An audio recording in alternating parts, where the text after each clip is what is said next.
아멘. 저를 따라해 보시죠. 우리가 붙들어야 할 가치. 한 번 더 할까요? 내가 붙들어야 할 가치. 두란노에서 발행하는 빛과 소금이라는 잡지가 있습니다.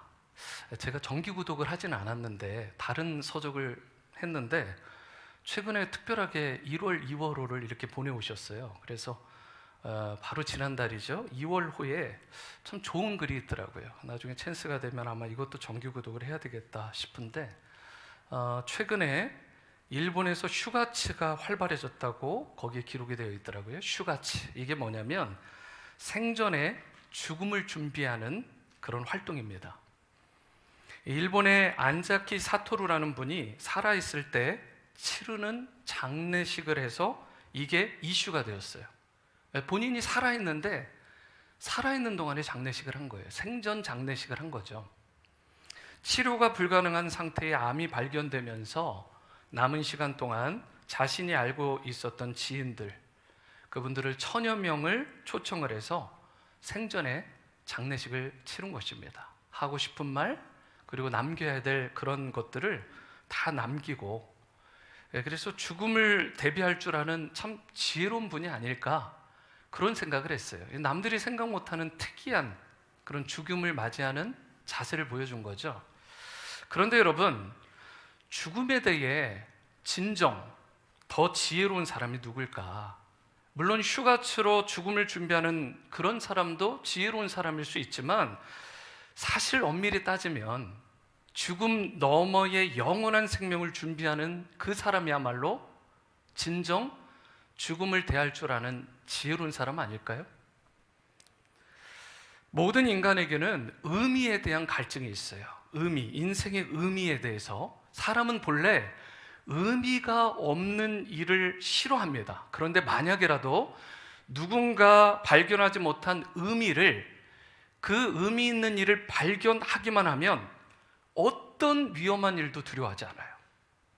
그래서 우리 인생 가운데 정말 중요한 건 의미라는 측면이에요. 의미. 최근 러시아의 우크라이나 침공으로 인해서 안타깝게도 전쟁 중에 있죠. 여러분과 제가 또 기도하고 있고 수많은 크리스천들이 기도하고 있습니다.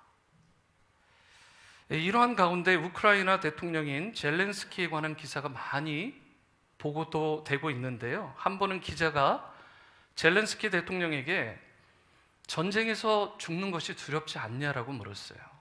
가장 원초적이고 가장 어쩌면 진실한 솔직한 질문이죠. 그러자 젤렌스키가 모든 이들이 그런 공포를 느낀다고, 그것은 너무나 자연스러운 일이라고 말했어요. 그러면서 거기에서 마치지 않고 한마디 더 덧붙이기를, 다만 대통령으로서 나는 죽음을 두려워할 권리를 갖고 있지 않습니다. 이런 굉장히 의미심장한 말을 했어요. 자신은 대통령이기 때문에 죽음을 두려워할 권리조차 가지고 있지 않다.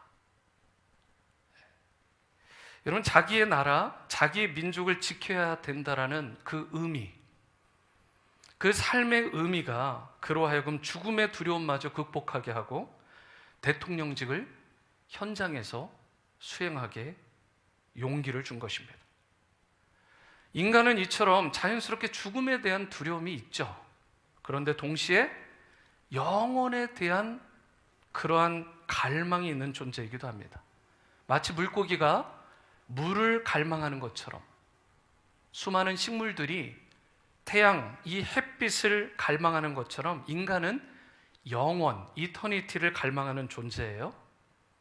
예수님은 영원한 죽음 가운데 처해 있는 인간들에게 영원한 생명을 주시기 위해 이 땅에 오신 하나님의 아들이십니다.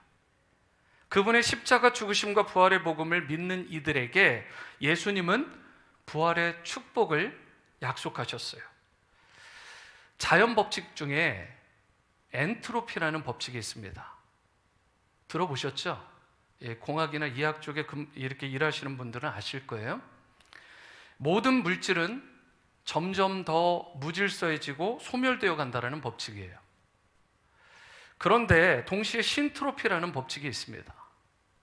이 엔트로피와 신트로피를 심플하게 이해하려면 이거예요.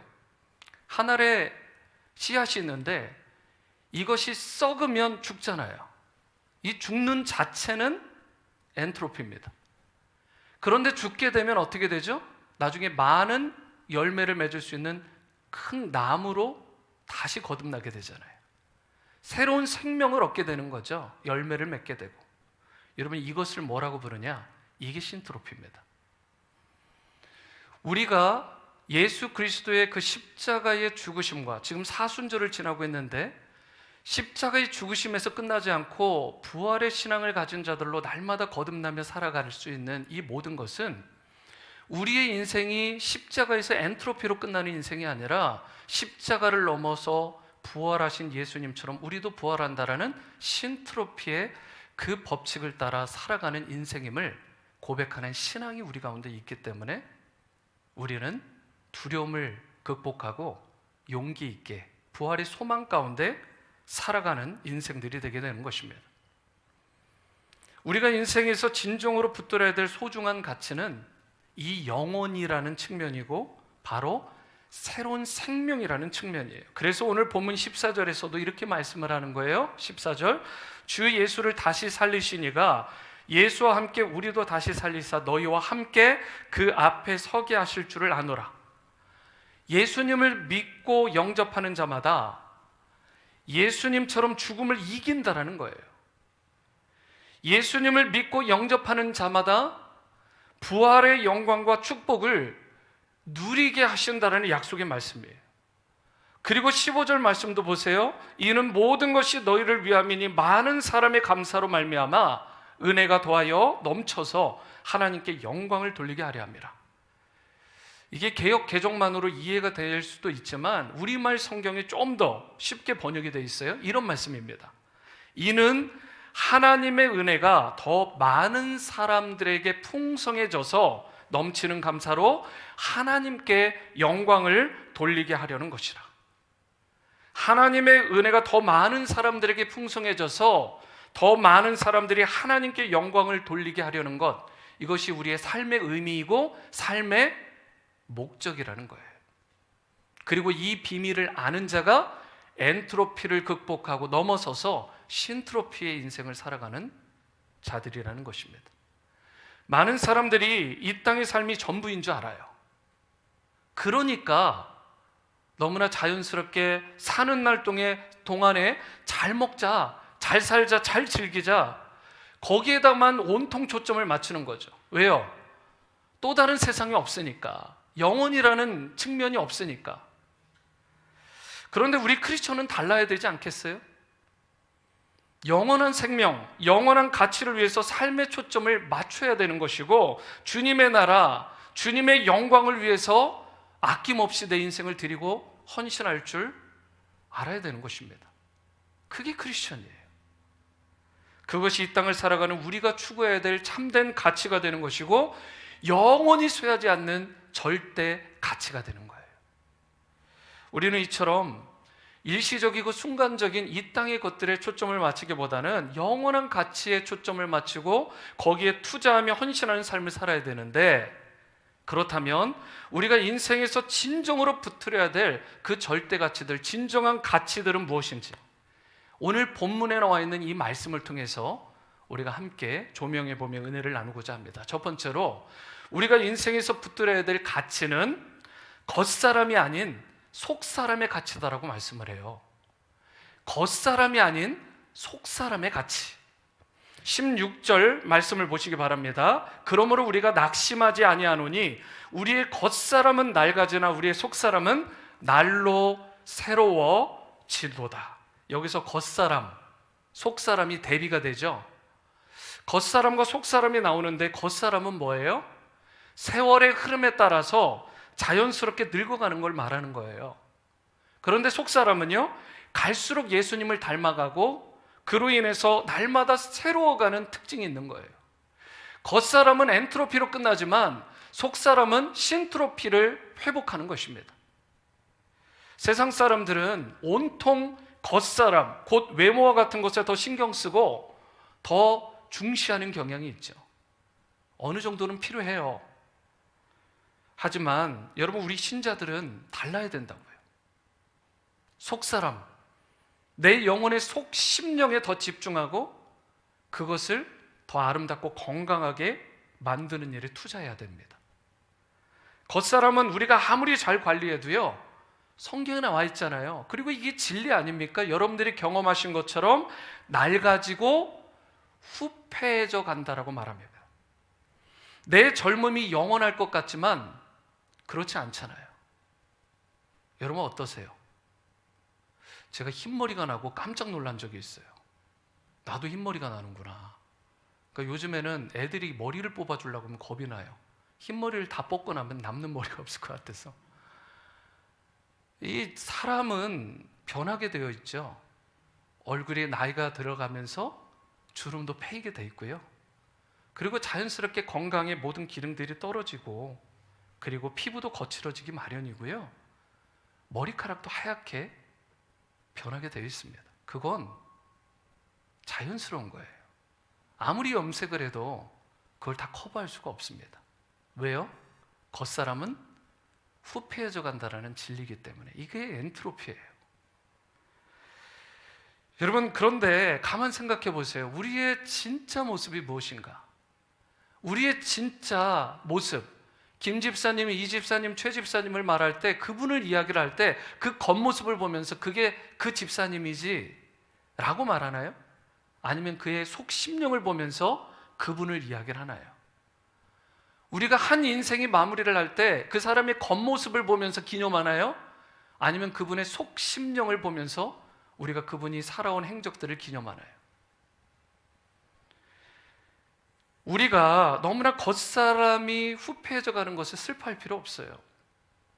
겉사람은 자연스럽게 그렇게 누구나 겪게 되는 쇠퇴의 과정, 그 과정을 겪기 때문에 그래요. 그런데 성경은 여기서 끝나지 않죠? 속사람에 대해서 이렇게 말합니다. 16절 하반절 다시 보세요. 우리의 속사람은 어떻게 해요? 날로 새로워지도다. 할렐루야. 여러분 믿으십니까? 이렇게 아멘이 적어서 되겠어요? 믿으세요? 여러분, 우리 믿는 자들은, 세상 사람들은 그렇지 않아요. 속 심령조차도 까맣게 타들어가요. 하지만 예수 그리스도를 영접하고 새로운 피조물로 거듭난 여러분과 저 부활의 신앙이 있는 자들은 그 속사람이 날로 더 강건해지고 새로워진다라고 말씀하잖아요. 여러분, 이 신비를 누려야 하루를 살아도 기쁨으로 살아가요. 하루를 살아도 능력 가운데 살아가는 것입니다. 여기서 말하는 속사람은 우리 내면의 자아를 말하잖아요. 좀 더 정확하게 얘기하면 내가 예수님을 믿고 새롭게 변화된 나의 속심령을 말하는 것이 속심령이에요. 이것이 우리의 진짜 모습이라고요. 그런데 오늘 성경은 우리 속사람이 날로 새로워진다고 하니까, 여러분 이것만큼 축복이 어디 있어요? 인생이 무료하세요? 무료할 틈이 없죠. 농사를 지어보면 싹이 올라오고 거기서 열매 맺고 수많은 것들을 거두는 것을 보면서 슬퍼하는 농부가 있나요? 여러분, 우리의 속심령이 건강하면 이와 같은 거예요. 수많은 열매들을 맺게 돼요. 수많은 사람들을 살리게 되고요. 날마다 심령이 새롭고 또 새로워져서 우리의 속심령으로 말미암아 우리가 우울하거나 근심하거나 걱정할 필요가 없는 거예요. 여러분, 우리의 겉사람은 후패해질지 모르지만 우리의 속심령은 날로 새로워지는 것입니다. 이런 의미에서 여러분, 심플한 질문이에요. 우리가 겉사람에 투자해야 되나요? 아니면 속사람에 투자를 해야 되나요? 아니, 좀 더 깊이 있게 말하면 여러분은 어디에 투자하고 계십니까? 겉사람이세요? 속사람이세요? 베드로후서 3장 3, 4절에도 이렇게 말해요. 겉사람이 아니라 속사람의 중요성을 이렇게 말하는 것입니다. 함께 읽어볼까요? 시작. 너희의 단장은 머리를 꾸미고 금을 차고 아름다운 옷을 입는 외모로 하지 말고 오직 마음에 숨은 사람을 온유하고 안정한 심령에 썩지 아니할 것을 알아. 이는 하나님 앞에 값진 것이라. 여러분, 무엇이 값진 것이래요? 여러분이 외모를 잘 꾸미고 그럴싸하게 하는 것, 이것이 하나님 앞에서 귀한 것입니까? 아니면 속 심령을 아름답게 하고 건강하게 하고 생기 있게 만드는 것이 하나님 앞에서 칭찬받고 귀한 것입니까? 답은 나와 있어요. 여러분, 우리의 삶이 겉사람에 지금 투자를 많이 하고 있는지, 온통 겉에 투자를 하고 있는지, 아니면 속사람에 과연 내가 정말 양심껏 투자하고 있는지. 세상을 살아가는 대부분의 사람들은 겉사람에 집중하고 거기에 관심을 가지고 온통 거기에 투자할지 모르지만, 우리 믿는 자들은 달라야 된다고요. 겉사람이 아니라 속사람에 더 관심을 갖고 속사람을 아름답게 가꿔야 되는 것입니다. 그러기 위해서 무엇보다 필요한 것이 무엇이냐? 여러분, 말씀을 잘 섭취하셔야 됩니다. 저를 따라해 보시죠. 말씀을 잘 섭취하자. 건강하려면 음식을 잘 섭취하셔야 되잖아요. 마찬가지예요. 영적 건강을 유지하려면 말씀을, 생명의 양식을 잘 섭취하셔야 되는 것입니다. 그래서 매일 큐티 하셔야 돼요. 어제도 저는 저희 아이들한테 큐티해라, 큐티했니? 여러분의 자녀들에게도 다른 건 안 해도 정말 하루하루 하나님의 말씀으로 아이들이 세워지고 있는지 점검하셔야 돼요. 여러분 큐티 하셨습니까? 성경 통독하셨어요? 여러분, 그리고 말씀을 깊이 있게 보고 나누고 적용할 수 있는 성경 공부, 교회의 제자 양육 훈련에 여러분 적극적으로 임하셔야 되는 것입니다. 우리 교회 아주 간단하게 말해볼까요? 새가족반, 침례교육반, 중보기도학교, 구약의 파노라마, 신약의 파노라마, 십계명반, 그리고 큐티학교가 있죠. 그리고 얼마 전에 마친 32주의 제자반, 그리고 지금 현재 진행 중인 36주의 제자반, 그리고 우리가 정교인을 대상으로 했지만 아직도 받지 않으신 분이 있죠. 1:1 양육자반. 그리고 하반기가 되면 우리가 계속 말씀 과정을 열 거예요. 그게 커피 브레이크가 됐든 큐티방이 되었든 마더와이즈가 되었든 무언가를 선택해서 우리가 온고잉 프로그램을 할 것입니다. 여러분, 수많은 말씀의 잔치가 열려 있어요. 그런데 그곳에 지속적으로 섭취하셔야 돼요. 1년 전에 팬데믹 이전에 섭취한 거 카운트 하지 말자는 건 아니지만 그걸로 안 됩니다. 매일매일 섭취하셔야 돼요. 새가족반도 그래서 오시는 거 아니에요? 우리 교회의 첫 번째 스텝입니다. 그것을 누구나 다 이수하시고 함께 말씀을 나누는 자리에 적극적으로 임하셔야 돼요. 자녀들 중에 보면 음식을 깨작깨작 먹는 아이들이 있잖아요. 이것저것 골고루 먹지 않고 편식하고 억지로 맛없게 먹고, 그러면 부모님의 마음이 어때요? 안타깝고 답답하죠. 애써 음식을 정성껏 만들었는데, 온 힘을 다해서 만들었는데 먹지 않으니까 걱정도 되고, 솔직히 염려가 되잖아요. 아이가 영양적으로 뭐가 문제가 있지 않을까. 그리고 거기에 대해서 너무 마음이 아프죠. 그런데 우리 영의 아버지, 아빠 아버지는 어떠실까요? 하나님 아버지는 우리가 영의 양식을 깨작깨작 먹으면, 내가 말씀을 몇 년 전에 먹고 더 이상 섭취하는 것을, 또는 내가 먹고 싶은 말씀만 편식하려고 하는 그런 경향이 있게 되면 우리 아빠 아버지의 마음이 어떠시겠어요? 마음이 아프지 않으시겠어요? 속상하지 않으시겠습니까? 그리고 걱정도 되시지 않겠어요? 이 영의 양식을 먹어야 되는데. 이런 면에서 말씀을 깊이 있게 묵상하고 꼭꼭 잘 씹어서 소화하는 것, 그래서 영적인 자양분을 충분히 공급받고 영혼 육의 강건함을 전인격적으로 얻게 되는 것은 무엇보다 중요한 것입니다. 저는 여러분 모두가 성령의 도우심과 조명하심 가운데 큐티 말씀 통독, 제자 양육 훈련을 잘 받으시고, 또한 주일 예배, 수요 예배, 우리 청년들 금요 청년 예배, 새벽 기도 말씀을 통해서 영적으로 잘 건강해지고 또 기쁨과 활력도 넘치고, 겉사람은 비록 후패할지 모르지만 속사람은 날로 건강해지고 생기 있어지고 활력이 넘치는 그런 신트로피의 역사를 써내려가는 여러분들 되시기를 주님으로 축원합니다. 두 번째는 우리가 세상에서 붙들어야 될 참된 가치는 세상 나라가 아니라 주님의 나라의 가치라고 말씀하고 있어요. 세상 나라가 아닌 주님 나라의 가치. 18절 말씀입니다. 우리가 주목하는 것은 보이는 것이 아니요 보이지 않는 것이니 보이는 것은 잠깐이요 보이지 않는 것은 영원함이라. 말씀은 여러분 오늘 이 바울이 말씀 가운데 이야기하는 게 뭐냐면 보이는 것과 보이지 않는 것을 이번에는 대비해요. 보이는 것이 있고 보이지 않는 것이 있다. 자, 보이는 것은 뭐예요? 여러분이 감을 잡으셨듯이 이 땅, 이 세상의 물질 세계를 말하는 거예요. 그렇다면 보이지 않는 것은 무엇을 의미해요? 보이지 않는 영의 세계를 말하는 것입니다. 물질 세계와 영의 세계, 또한 우리가 이 땅에서 보고 살아가는 이 세상과 또 보이지 않지만 영원하고 그리고 무엇보다 강력한 주님의 나라를 지금 비교하고 있는 거예요. 그런데 바울은 이 둘, 곧 눈에 보이는 세상과 눈에 보이지 않는 두 개의 세상이 있는데 이 세상 중에 여러분과 제가 어디에 더 관심을 가져야 된다고 말씀하고 있습니까? 눈에 보이는 세상이에요? 아니죠. 눈에 보이지 않는 세상에 초점을 맞추고 관심을 가지고 투자하라고 말합니다. 눈에 보이는 이 세상이 아니라 보이지 않는 세상, 곧 주님 나라의 참된 가치를 두고 살아가라는 말이죠. 왜냐하면 보이는 것은 잠깐이지만 보이지 않는 것은 영원하기 때문에 그렇습니다. 눈에 보이는 세상은 참 화려하고 멋지잖아요.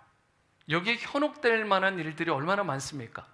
그리고 이 세상은 굉장히 견고해 보이죠. 강력해 보이죠. 그런데 사실 이 세상의 것들, 이 세상의 질서라는 것은 결코 영원하지가 않아요. 언젠가는 무너지게 되어 있습니다. 여러분 이런 말씀 알죠? 역사는 반복된다. 역사는 반복되기 때문에 과거에서 우리가 배울 수 있는데 가만 보세요. 역사상 존재했던 위대한 제국들이라고 불려지는 제국들 중에 지금까지 지속되는 제국이 있나요? 없습니다.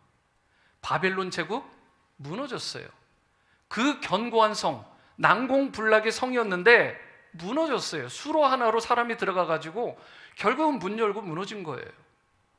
여러분 그 이후에 페르시아 제국이요? 무너졌어요. 알렉산더를 중심으로 한 헬라 문화는요? 그 제국은요? 무너졌습니다. 뿐만 아니라 모든 길은 로마로 통한다고 했죠. 절대 지지 않을 것 같은 강력한 태양과 같았던 존재 로마 제국이 어떻게 됐나요? 무너졌어요. 이런 말을 해도 될지 모르겠지만 이태리에 관광을 가시면 가장 조심하셔야 되는 게 뭐예요? 소매치기, 도둑이 그렇게 많아요. 여러분 예전 같지 않아요. 로마 제국이요? 무너졌습니다. 역사가 보여주듯이 어떤 제국도 영원하지 않아요. 현재 여러분 전 세계에서 핵폭탄을 가장 많이 보유하고 있는 나라가 어디입니까? 러시아죠. 그래서 저렇게 겁 없이 그 주권 국가인 우크라이나를 함부로 침략하고 전쟁을 일삼는 거죠. 그런데 저는 마음에 확신이 있어요. 그처럼 아무리 강력해 보여도요 반드시 무너지게 돼 있습니다. 그리고 그 무너지는 속도가 더 빨라질 것 같아요. 반드시 무너집니다. 그런데 우리가 남의 나라만 볼 게 아니라 우리가 살고 있는 이 미국은 어때요? 조국 대한민국은 어떻습니까? 여러분 한 시대를 풍미할 것 같고 현 시대 이 미국과 같은 나라는 최강국으로 불려지지만 주님 앞에 겸손하지 않으면, 주님 앞에 바로 서지 않으면 미국조차도, 이 영원할 것 같은 미국조차도 언제 무너질지 몰라요. 세상에 영원한 제국은 없습니다. 그런데 주님의 나라, 주님의 왕국은 어떻다고 말해요? 아무리 세월이 지나도 쇠하는 법이 없어요. 아무리 시간이 지나도 결코 무너지지 않습니다. 오히려 시간이 지나면 지날수록 더 왕성해지는 제국이에요. 시간이 지나면 지날수록 더 확장되고 더 많은 백성들이 참여하는 그런 것이 주님의 나라입니다. 여러분 이런 나라, 이런 왕국을 보신 적이 있나요? 없어요, 세상에. 하지만 주님의 나라는 다릅니다. 주님의 나라는 왜 그러냐?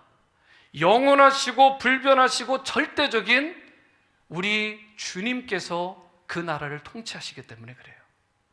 우리 주님께서 다스리시고 통치하시고 인도하시기 때문에 주님의 나라는 영원히 쇠하지 않는 것입니다. 그래서 찬양 가운데도 그러잖아요. 주님의 나라는 영원히 쇠하지 않네. 나는 주를 신뢰해. 무너지는 세상에 마음을 두면 여러분 우리 마음도 같이 무너지고 흔들립니다. 하지만 영원히 쇠하지 않고 망하는 법이 없는 주님의 나라를 바라보고 거기에 초점을 맞추는 인생은 계속해서 신트로피의 새 역사를 쓰게 될 줄 믿으시기 바랍니다. 그러므로 오늘 여러분이 이 땅을 살아가는 동안에 이 세상이 아니라 영원한 주님의 나라에 관심을 가지셔야 돼요. 거기에 여러분의 인생을 거셔야 되는 것입니다.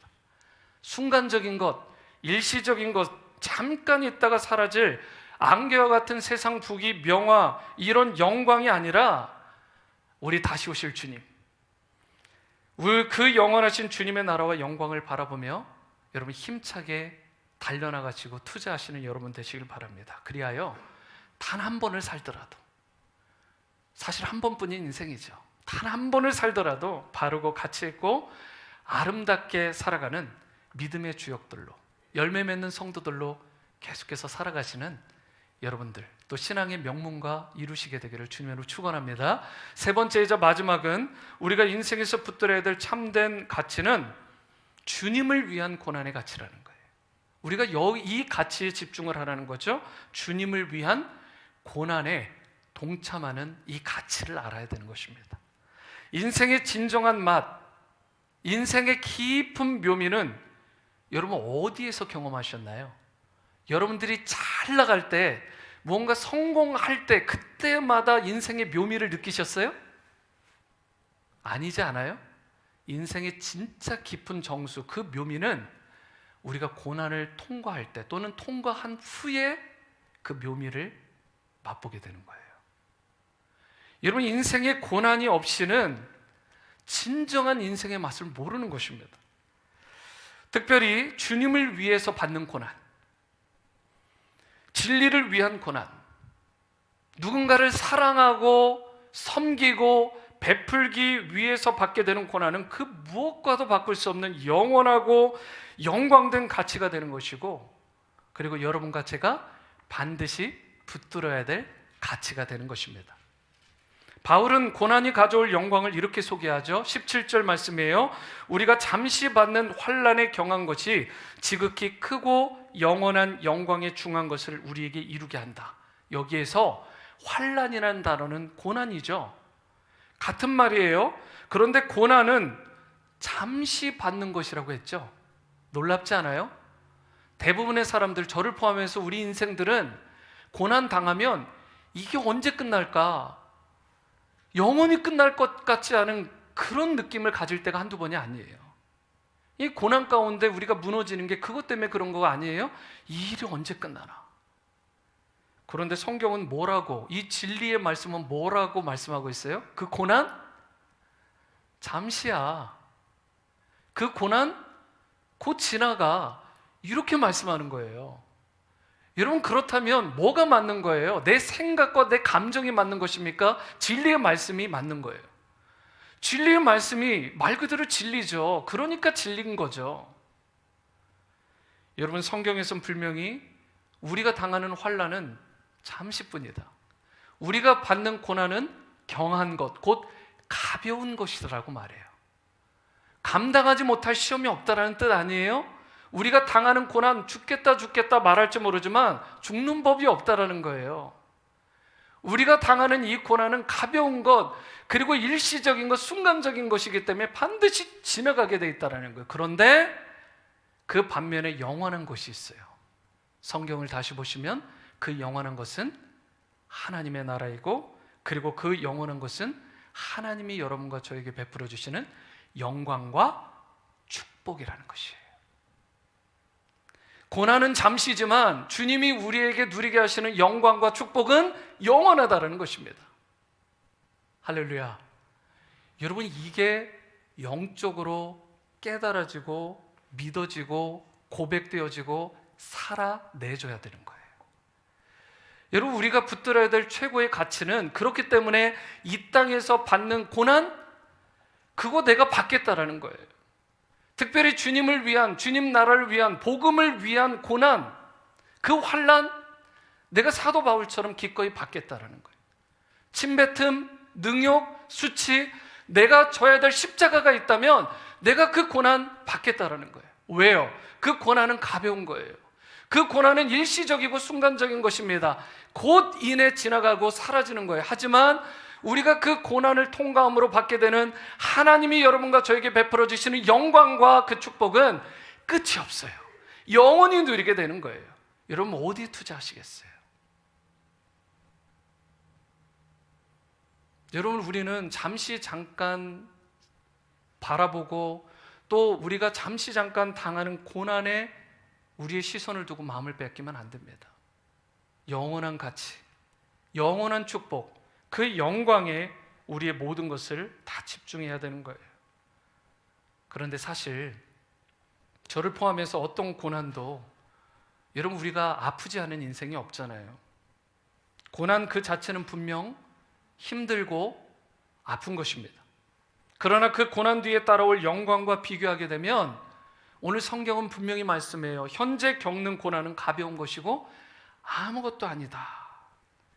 그래서 로마서 8장 18절에서도 이런 말씀을 하는 것입니다. 함께 읽어봅니다. 시작. 생각하건대 현재의 고난은 장차 우리에게 나타날 영광과 비교할 수 없도다. 여러분, 믿으십니까? 여러분, 혹시 지금까지 이것이 제대로 믿어지지 않더라도 오늘 이 말씀을 통해서, 이 예배를 통해 여러분 성령의 감동으로 믿어지는 역사가 있게 되기를 축원합니다. 그래야 살아요. 그래야 생기가 있고, 그래야 활력 있고, 그래야 능력 있게 열매 맺는 삶을 살아갈 수 있는 것입니다. 고난은 절대로 고난 자체로 끝나지 않아요. 고난이 끝난 후에는 주님께서 예비하신 영광과 축복을 누리게 되어 있다고요.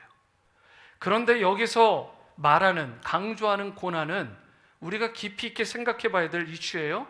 고난은 고난이지만 그냥 고난이 아니라는 거예요. 주님을 위한 고난이잖아요. 이게 무슨 말이에요? 내 이기심이나 욕심 때문에 주어지는 고난이 있습니다. 내가 세상적인 정욕과 탐욕으로 인해서 나에게 오게 되는 부끄러운 고난이 있다는 거예요. 수치스러운 고난. 그런데 오늘 성경에서 말하는 그 고난은 그 고난이 아닙니다. 내 욕심과 내 탐욕 때문에, 이기심 때문에 주어지는 그 고난을 말하는 게 아니라 주님을 위한 고난에 기꺼이 동참하라는 거예요.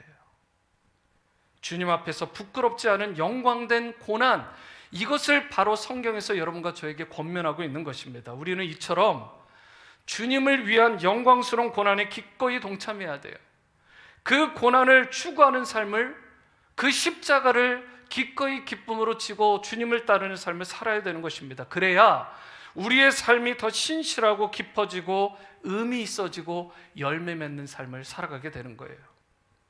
주님께서 여러분과 저에게 고난을 주실 때는 그저 아파하라고, 고통스러워하라고, 야, 너 한번 당해봐라, 이렇게 주시는 하나님이 아니라는 것입니다.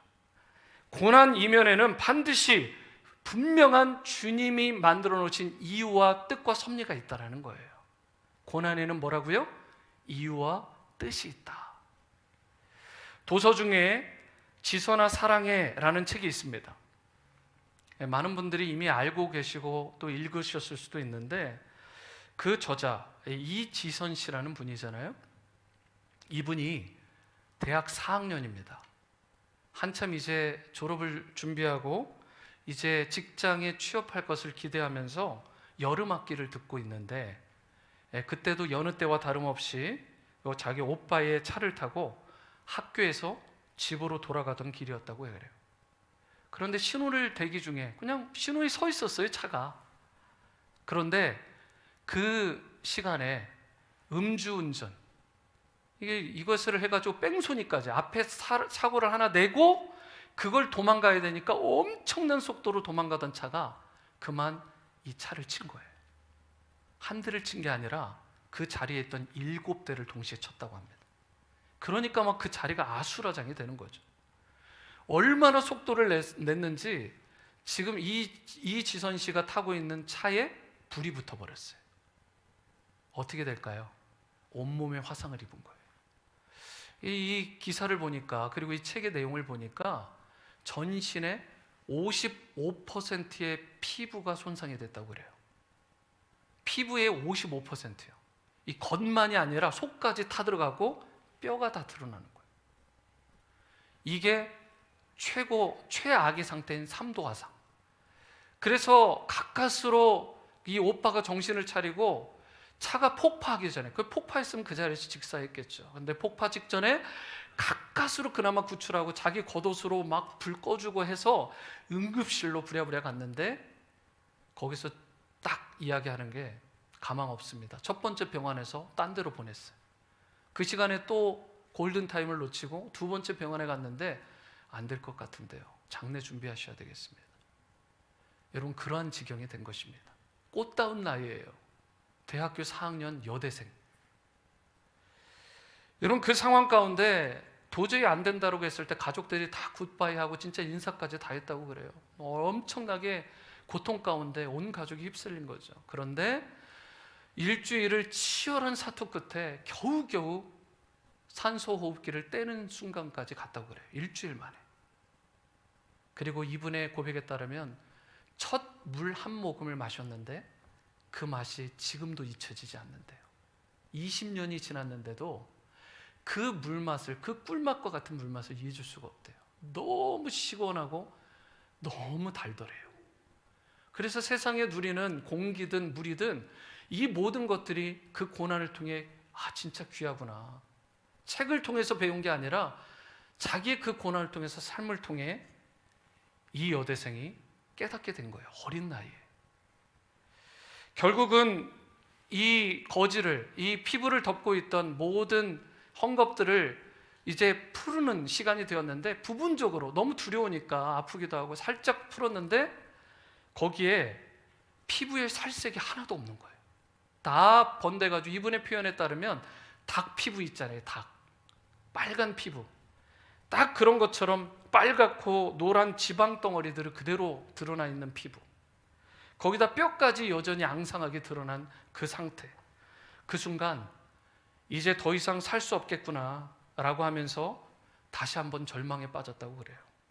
의사들마저 그 순간마저도 혹 회복이 되더라도, 회복도 지금 어렵지만 회복이 되더라도 사람 구실을 하면서 살지 못할 거니까, 집안에만 박혀서 살게 될 거니까 마음을 단단히 먹으라고 냉소적으로 말했다고 그래요.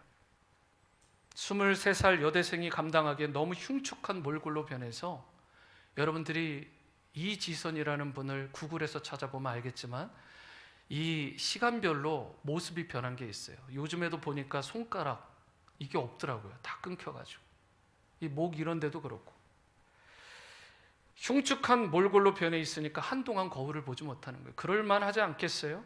그래도 하나님께 한 번은 따지고 싶다라는 마음이 갑자기 불쑥 들더래요. 극단적인 방법을 택할까 하다가 그래도 한 번은 하나님께 따지자. 그래서 자기가 섬기던 교회에 어머니와 함께 기도회에 갑니다. 마지막 심정으로 교회를 찾아간 거예요. 기도하던 가운데 왜 저에게 이런 고난을 주셨냐고 이유를 따져 묻듯 했는데 아무런 응답이 없더래요. 그러다가 그 교회에 목사님이 다가오셔서 마지막 순간에 그를 안고 기도해 주셨다고 그래요. 첫 음성이 이거였습니다.